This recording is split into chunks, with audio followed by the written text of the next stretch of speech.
অনেক সময় কিন্তু আমরা ট্রাস্টেড, রিলায়েবল এবং প্রিমিয়াম সেগমেন্টের পাওয়ার ব্যাংক সার্কিট খুঁজে থাকি। আমাদের টার্গেট থাকে 20,000 থেকে 40,000 এমএএইচ এর লিথিয়াম আয়ন বা পলিমার ব্যাটারি দিয়ে কাস্টম পাওয়ার ব্যাংক বিল্ড করা। আমি জানি মার্কেট এখন IP5356 আইসির দখলে এবং আমি নিজেই এই ভিডিওতে এই আইসিকে বেস্ট ফিচারফুল বলেছিলাম। তার মানে এই না যে আপনি কোনোভাবে SW6206 বা 6208কে আন্ডার এস্টিমেট করতে পারবেন। দেয়ার ইজ আ রিজন যে বড় বড় ব্র্যান্ডগুলো 22 ওয়াটের পাওয়ার ব্যাংক বানাতে এখনো এই দুইটা আইসি ব্যবহার করে, and that simple reason is reliability.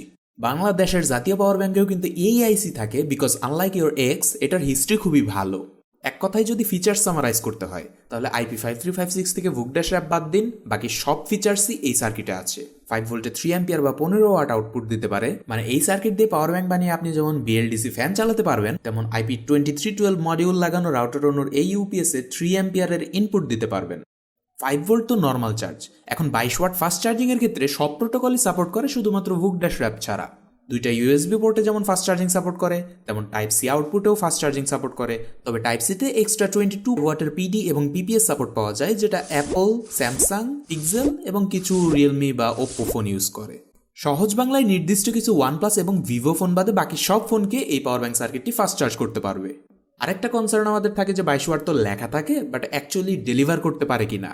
সেক্ষেত্রে আমরা দেখছি 9 ভোল্ট ফাস্ট চার্জিং আউটপুটে 22 ওয়াট নেওয়া যাচ্ছে, এবং অতিরিক্ত লোড দিলে সেফটি মেকানিজম হিসেবে ওভারলোড প্রোটেকশন কিক ইন করছে এবং সার্কিটটি বন্ধ হয়ে যাচ্ছে, which is a very good plus point.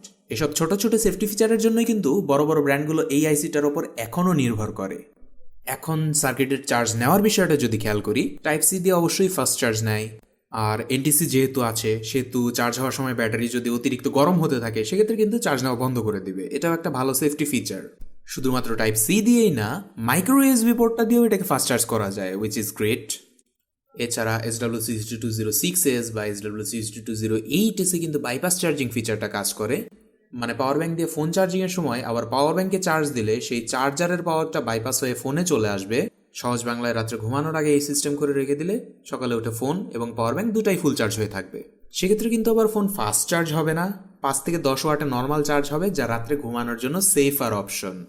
আরেকটা ক্ষেত্রে ফোন ফাস্ট চার্জ হবে না, সেটা হলো দুইটা ডিভাইস একসাথে কানেক্ট করলে। যেহেতু 2 বছর ধরে সার্কিটটা আমি ব্যবহার করছি, তাই অনেক অবজারভেশনের পর এটা আমি রেকমেন্ড করলাম। এ ধরনের নিত্য প্রয়োজনীয় জিনিসের ভালো এবং খারাপ দিক জানার জন্য কিন্তু আপনাকে বাংলা গিক্সে ফলো এবং সাবস্ক্রাইব করতে হবে।